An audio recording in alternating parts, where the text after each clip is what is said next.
most efficient in the animal kingdom.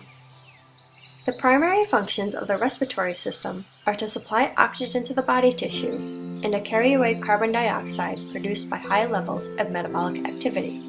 In birds, this process of gas exchange is crucial because the demand for oxygen during flight is enormous. The flight muscles must receive a large and constant supply of oxygen to maintain flight, and metabolic wastes must be removed quickly. Unlike most land vertebrates, birds lack a muscular diaphragm to power respiration, and instead rely upon expansion of the rib cage to draw in air. When a bird inhales, air actually leaves the lungs. Fresh, oxygenated air enters the lungs as the bird exhales.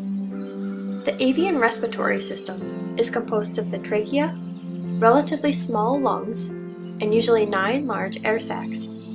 These 9 air sacs are extremely thin-walled and do not play a direct role in gas exchange. Instead, they serve as bellows to bring air into the bird and store it until expiration. They allow a continuous stream of air to pass through the lungs in a one-way flow, thus producing the most efficient respiratory system of any vertebrate. They are also connected to certain pneumatic bones, aiding the bird in shedding excess heat